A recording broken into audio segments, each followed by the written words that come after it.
हो जाते और चल देते हैं अश्वत्थामा को पकड़ने के लिए। अश्वत्थामा को पकड़ने के लिए निकल पड़ते हैं और जब रास्ते में पहुंचते हैं तो अश्वत्थामा रास्ते में है, आधे रास्ते में वो मिल जाता है। और जैसे अश्वत्थामा ने देखा कि भगवान कन्हैया और अर्जुन सब एक साथ चले आ रहे हैं तो देखते ही वो समझ गया कि कुछ नहीं, ये मुझे पकड़ने ही आ रहे हैं।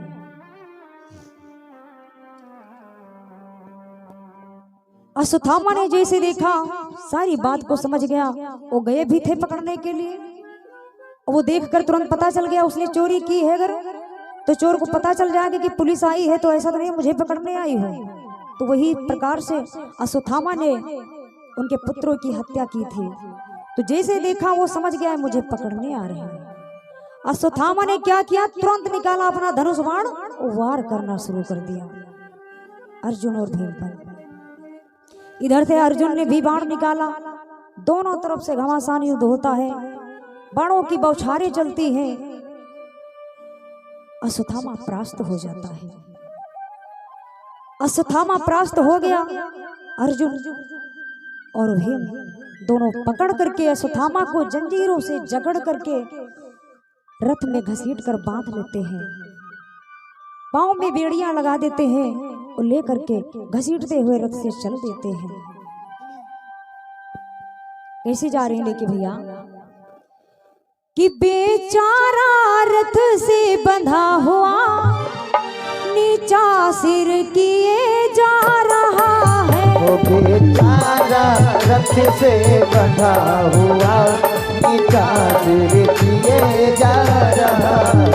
बेचारा रथ से बंधा हुआ नीचा सिर किए जा रहा है। बेचारा रथ से बंधा हुआ,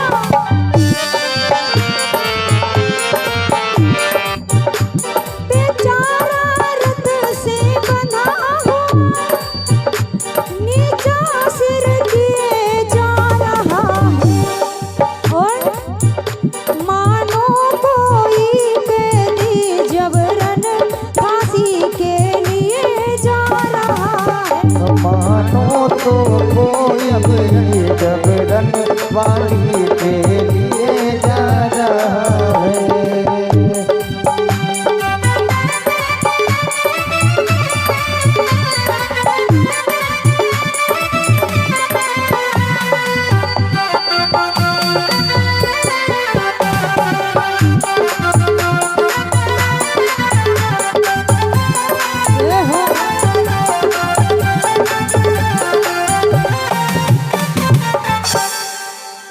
बोले सांवरे सरकार की जय हो, बोले किशन कन्हैया लाल की जय हो। आज अब इधर अश्वत्थामा को लेकर के अर्जुन द्रौपदी के सामने लाकर खड़ा कर देते हैं और द्रौपदी से कहने लगते हैं, द्रौपदी तेरे पुत्रों का हत्यारा तेरे सामने आ चुका है, अब तू बता मैं इसका क्या करूं। तो कैसे कहते हैं कि द्रौपदी मुझे जल्दी बतला क्या कर तेरा दिल भर डालो, खींच लूं खाल तन की या टुकड़े टुकड़े कर डालो। कहने लगते हैं द्रौपदी अब तुम मुझे बताओ कि मैंने तुम्हारे हत्यारे को तुम्हारे सामने ला करके खड़ा कर दिया, अब तुम बताओ कि इसका मैं क्या करूं, मार डालूं या छोड़ दूं। और द्रौपदी ने जैसे ही सिर उठा करके देखा, द्रौपदी तुरंत जान जाती है कि ये तो ब्राह्मण है और दूसरा गुरु द्रोणाचार्य का पुत्र है। अब वो अंदेशे में पड़ जाती है और कहने लगती है कि देखो ये तुम्हारे गुरु माता का पुत्र है और दूसरा ये ब्राह्मण है। वो ब्राह्मणों को एक ब्राह्मण का मारना 10 गायों को मारने के बराबर होता है। तो अगर ये ब्राह्मण इसे मार दोगे तो पाप लग जाएगा। और दूसरा ये तुम्हारी गुरु माता का पुत्र है और तुम क्या चाहते हो कि जैसे मैं अपने पुत्र वियोग में तड़प रही हूँ उसी प्रकार तुम्हारी गुरु माता भी तड़पे। अपने पुत्रों का दर्द वो भूल गई। अरे जिसके 5-5 पुत्र मार दिए गए हो, उनको वो भूल गई और उसके लिए भीख मांगने लगी कि इसे छोड़ दो, क्षमा कर दो, इसे मत मारो। भगवान कन्हैया कहते हैं, वाह रे द्रौपदी, कितनी महान है तू, और तेरे पुत्र मार दिए गए, ये तेरे पुत्रों का हत्यारा है, और तू अपना दर्द भूल करके इसकी क्षमा मांगती है। अरे अपने दुश्मन के लिए तू भीख मांग रही है, उसके प्राणों की रक्षा के लिए भीख मांग रही है। अब अर्जुन भीम की ओर देखते हैं और भीम अर्जुन की ओर देखते हैं। अब समझ में नहीं आ रहा है, अब सोच रहे हैं कि बात तो बड़ी धर्म संकट में पड़ गई है, अब क्या किया जाए। तो कहते हैं कि मार दिया जाए या छोड़ दिया जाए, और बोलो इसके साथ क्या सुलूक किया जाए। मार दिया जाए या छोड़ दिया जाए, बोलो इसके साथ क्या सुलूक किया जाए। बोलो इसके साथ क्या सुलूक किया जाए। मार दिया जाए जय हो। या छोड़ दिया जाए, बोलो इसके साथ क्या सुलूक किया जाए। ओ मार दिया जाए या छोड़ दिया जाए, बोलो इसके साथ क्या सुलूक किया जाए। बोलिए सांवरे सरकार की जय हो। अब क्या हुआ भैया, बात बड़ी धर्म संकट में पड़ गई। अब इतने जो वचन सुनते हैं तो भीम और अर्जुन की समझ में नहीं आता है कि इसका हम करें क्या। भाई मार भी नहीं सकते, और मार देंगे तो पाप लगेगा, और थोड़ा नहीं बहुत बड़ा पाप लगेगा, और मार दिए तो ये गुरु माता का पुत्र है, तो मार भी नहीं सकते। तो अब तो बड़ी धर्म और संकट की बात पड़ गई, अब इसका हम क्या करें। तो भगवान कन्हैया दूर बैठे थे, श्याम सुंदर भगवान मुरली मनोहर की तरफ देखने लगे, दोनों मुड़ करके ऐसे देख रहे हैं। तो भगवान कहते, क्यों मुझे क्यों देखते हो। तो कह रहे हैं, अरे प्रभु तुम बताओ, बात धर्म संकट की है, अब हम क्या करें, अब मार्ग बताओ, इसका करें तो क्या। तो भगवान कन्हैया ने पता क्या कहा, भगवान कन्हैया ने कहा, देखो ये हत्यारा है, इसे छोड़ना नहीं, और दूसरा तुम्हारे ये ब्राह्मण है और गुरु माता का पुत्र है, इसे मारना भी नहीं। तो कहते, क्या प्रभु आपकी लीला टेढ़ी, आप भी 3 जगह से टेढ़े, और समझ में नहीं आ रहा है कि हम करें क्या, आप सीधे बताओ ना, इसका क्या करें। भगवान कन्हैया से पूछने लगे। तो भगवान कन्हैया कहते कि देखो, अगर एक बार में तुम इसे मार देते हो तब तो ये मर जाएगा और इसे पता भी नहीं चलेगा, और ऐसा मार मारो कि जीवन भर जिंदा रहे लेकिन मरने के समान रहे, जीवित तो रहे परंतु मरने के समान, और जब जब याद करे तब तब ये 100 बार मरे, पल पल मरे, हर पल मरे, और जब जब सोचे तब तब मरे, और मर भी ना पाए। तो भगवान से कहना कि भगवान मुझे सीधे बताओ कैसे क्या करें। भगवान ने कहा, एक बात बताता हूं कि ये ब्राह्मण है, और ब्राह्मण पूजनीय होते हैं, भाई समाज सम्मान करता है, इज्जत देते हैं, पैर छूते हैं। कहने लगे, ये ब्राह्मण है, ब्राह्मण को मारना नहीं, इसका अपमान कर दो, इसकी बेइज्जती कर दो, और बेइज्जती अगर कर दोगे तो ये मुंह दिखाने लायक नहीं बचेगा। भगवान ने मार्ग बताना शुरू कर दिया। कहने लगे, इसके मस्तक पर एक मणि है, उस मणि को निकाल लो, और धक्के मार के भद्दी भद्दी गालियां दे करके इसे लात मार के बाहर निकाल दो। जब इसका अपमान हो जाएगा तो ये जितनी बार सोचेगा उतनी बार मर जाएगा, बार बार मरेगा, और एक बार इसकी गर्दन काट दोगे तुरंत मर जाएगा। ये जितनी बार सोचे उतनी बार मरे, ऐसा मार मारो। भगवान श्याम सुंदर ने इतना ज्ञान दे दिया उनको। अर्जुन ने तुरंत तलवार निकाली और तलवार की नोक से अश्वत्थामा के जो मस्तक पर मणि थी, मणि को बाहर निकाल लिया।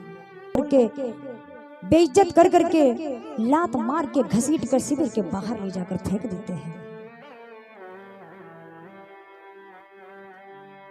अब उसको इतना अपनी बेइज्जती, इतनी ज्यादा उसकी बेइज्जती उसको अपने आप में लगने लगी कि अब अपने अपमान का बदला लेने के लिए उसने बड़ा गलत फैसला ले लिया। अपने अपमान की अग्नि में वो जल रहा अश्वत्थामा, उसकी कुछ समझ में नहीं आता। तो उसे एक बात पता थी, वो सोच रहा था कि मैंने इनके वंश को सारा नष्ट कर दिया है, लेकिन अभी अगर बचा है तो एक है कुल में जो दीपक जलाने योग्य बचा हुआ है, जो भी पृथ्वी पर नहीं आया है। वो कौन है? उत्तरा।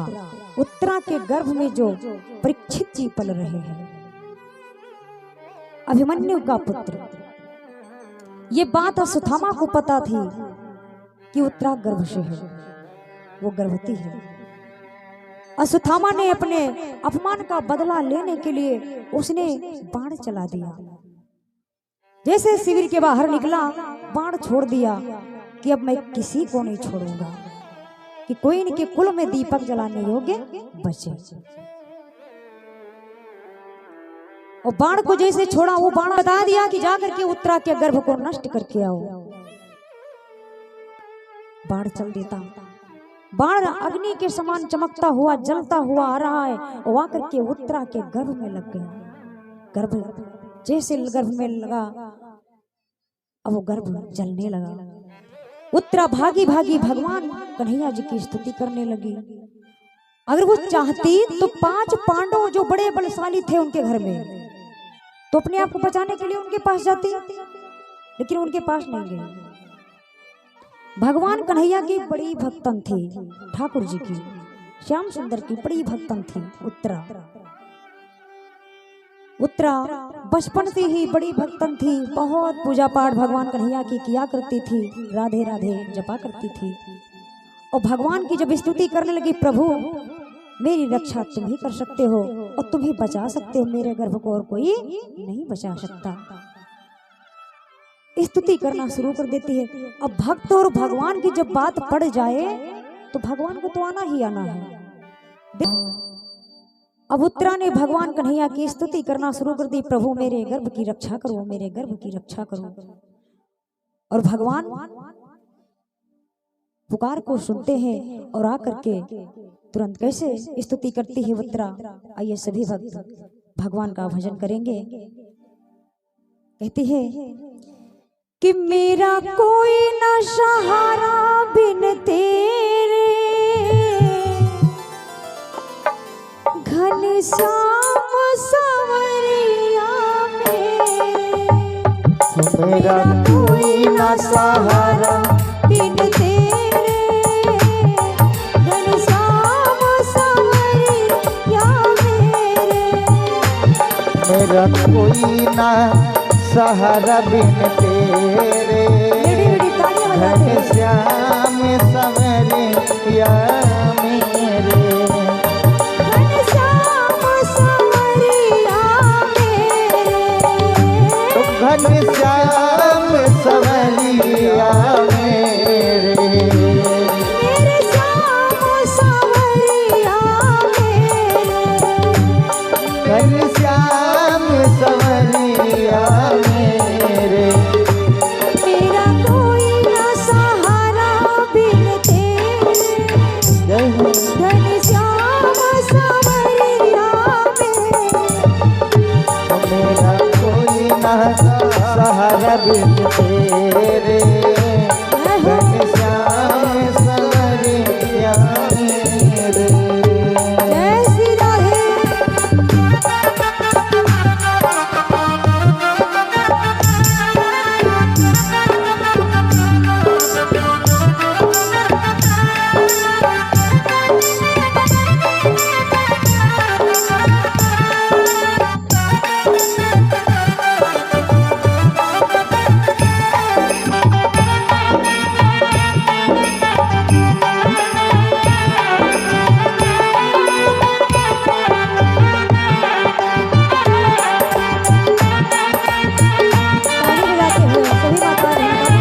कैसे बुला रही है उत्तरा भगवान को। मेरे नैना कब से तरस रहे, मेरे नैना कब से तरस रहे, सावन भादो है बरस रहे, सावन भादम है बरस रहे। मेरे नैना कब से तरस रहे, ओ मेरे नैना कब से तरस रहे, सावन भादो है बरस रहे, सावन भादम है बरस रहे। अब छाए घन घोर अंधेरे, अब छाए घन घोर अंधेरे, घनश्याम सांवरिया मेरे, तू मेरा कोई ना सहारा बिन तेरे, घनश्याम सांवरिया मेरे। सभी भक्त अपनी अपनी जुबान से गुनगुनाएंगे भी भजन को, प्रभु का नाम जाप करेंगे, ताली बजाते हुए।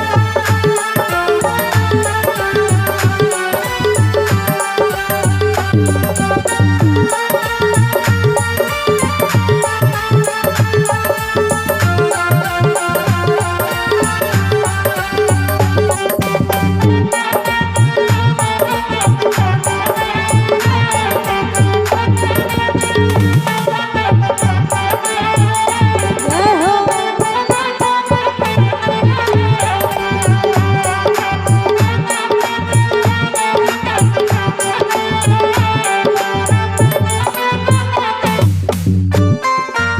और कहती है, हे प्रभु, प्रभु आ जाओ, प्रभु आ जाओ, प्रभु आ जाओ, प्रभु आ जाओ, अब और न मुझको तरसाओ, अब और न मुझको तड़पाओ।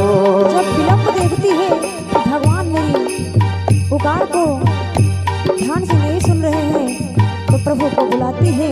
और कैसे बुलाती है भैया, प्रभु आ जाओ, प्रभु आ जाओ, ओ प्रभु आ जाओ, प्रभु आ जाओ, अब और न मुझको तरसाओ, अब और न मुझको तरसाओ।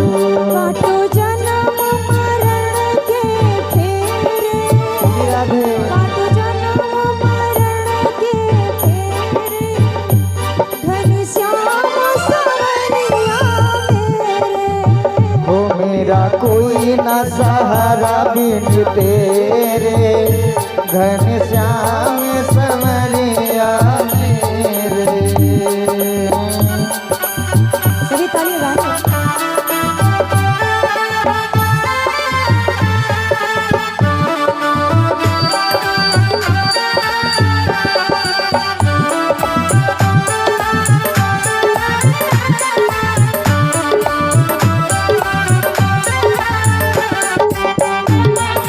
जय हो।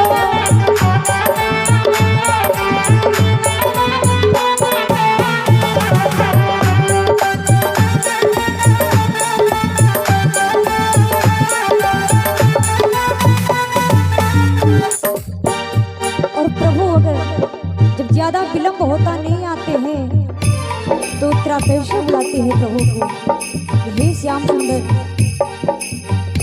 मेरे सारे सहारे छूट गए, हो मेरे सारे सहारे छूट गए, प्रभु तुम भी मुझसे रूठ गए, प्रभु तुम भी मुझसे रूठ गए। मेरे सारे सहारे छूट गए, सारे सहारे छूट गए, प्रभु तुम भी मुझसे रूठ गए, प्रभु तुम भी मुझसे रूठ गए। आओ करने दूर अंधेरे, आओ करने दूर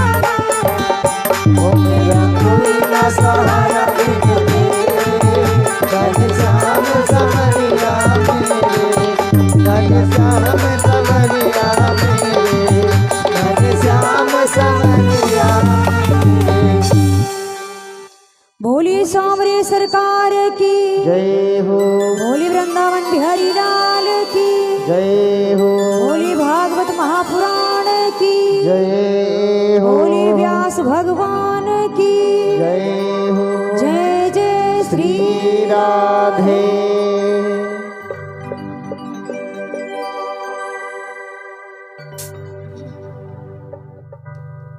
इस प्रकार से उत्तरा ने भगवान श्याम सुंदर की स्तुति की और भगवान से कहने लगी, प्रभु तुम्हारे सिवा अब मेरा और कोई सहारा नहीं बचा है। अगर मेरे गर्भ की रक्षा कर सकता है कोई तो तुम ही हो। अब भगवान जब उत्तरा की करुण पुकार को सुनते हैं तो भगवान श्याम सुंदर को आना पड़ता है। भगवान कन्हैया आए, भगवान कन्हैया आए और अपने अंगूठे के जितना अपना आकार बना लिया। वही भगवान श्याम सुंदर जो चतुर्भुजी रूप में होते हैं। भगवान श्याम सुंदर ने अंगूठे जितना अपना आकार बनाया और उत्तरा के गर्भ में चले जाते हैं। अब सोचो, भगवान तो भगवान है और भगवान कहाँ रहते हैं? बैकुंठ धाम में। और गर्भ क्या है? नरक है, गंदा है, मल ही तो है। तो भगवान को गर्भ में जाना पड़ा। क्यों जाना पड़ा? क्योंकि भगवान और भक्त की बात थी, भक्त की बात थी, इसलिए भगवान को गर्भ में जाना पड़ा। बैकुंठ में रहने वाले भगवान कन्हैया जो आज गर्भ में नरक में चले गए, किस लिए गए? गर्भ की रक्षा करने के लिए। भगवान ने अब जब गर्भ के अंदर जाते हैं भगवान श्याम सुंदर, तो वही चक्र है, वंशी है, वही मोर मुकुट है और चतुर्भुजी रूप में भगवान उसी गर्भ के अंदर। और परीक्षित जी महाराज जो गर्भ में पल रहे हैं, उनके आसपास घूम रहे हैं, चक्कर लगा रहे हैं, उनकी रक्षा कर रहे हैं। और वह बालक चारों तरफ देख रहा है कि कोई आया है और मेरे आसपास घूम रहा है। भगवान श्याम सुंदर ने अपने सुदर्शन चक्र से उस बाण का खंडन किया, गर्भ की रक्षा की और रक्षा करने के बाद बचा के बालक को फिर से वापस आ जाते हैं, बचा लेते हैं। और परीक्षित जी का परीक्षित नाम क्यों पड़ता है?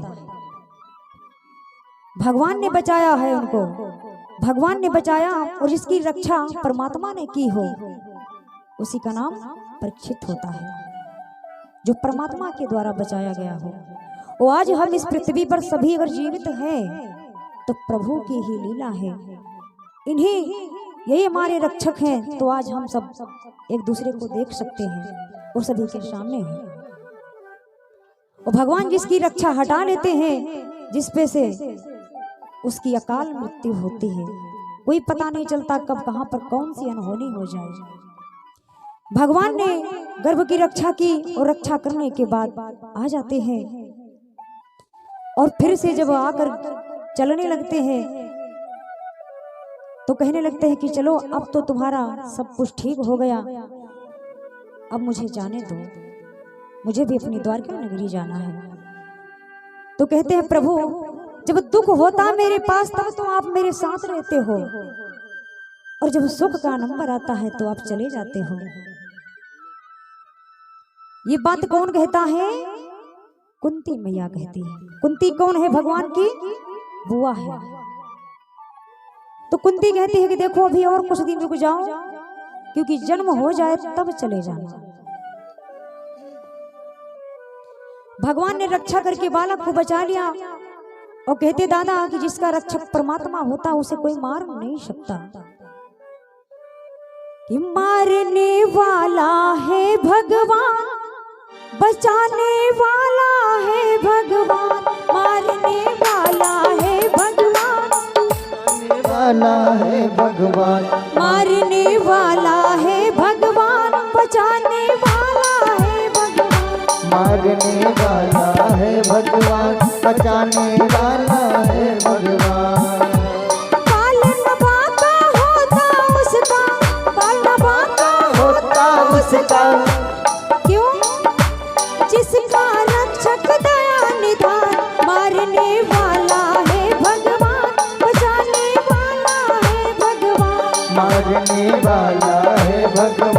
बचाने वाला है भगवान।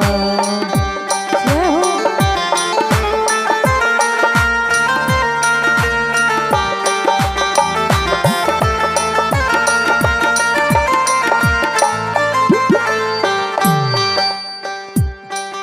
बोली सांवरी सरकार की जय हो।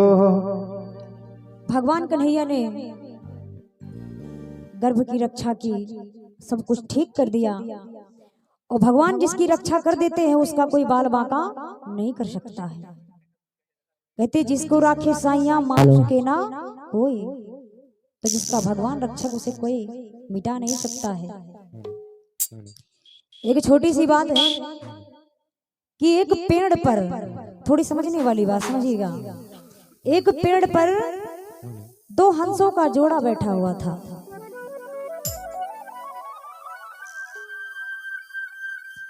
पेड़ पर दो हंसों का जोड़ा बैठा हुआ था और नीचे शिकारी आया उनको मारने के लिए, जो बाणों को लगा करके धनुष तान के खड़ा हुआ था मारने के लिए।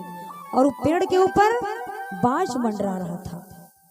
नीचे भी काल है मारने के लिए और ऊपर भी काल है। अगर वो उड़ते तो बाज मार डालता, और नीचे अगर वो बाण चला देता तो शिकारी मार देता। तो काल के बीच में दोनों हंसों का जोड़ा बैठा। अब भगवान जिसकी मृत्यु नहीं लिखी है उसको कोई मार नहीं सकता। भगवान ने क्या किया कि एक सर्प आ गया, सर्प आया शिकारी के पांव में डस लिया, और जैसे शिकारी के पांव में डसा हाथ डगमगाया, जरा सा बाण छूटा जा करके बाज को लगा। बाज को लगा, बाज मर गया, शिकारी सर्प डसने से मर गया, बचे कौन? हंसों का जोड़ा। तो भगवान जिसका रक्षक है उसका कोई भक्षक नहीं हो सकता। बच गए। इस प्रकार से भगवान ने उनकी रक्षा की, और रक्षा करने के बाद फिर से उनको कुछ पलों के लिए रोक लिया गया कि नहीं प्रभु अभी नहीं जाना, थोड़े दिन और रुक जाओ।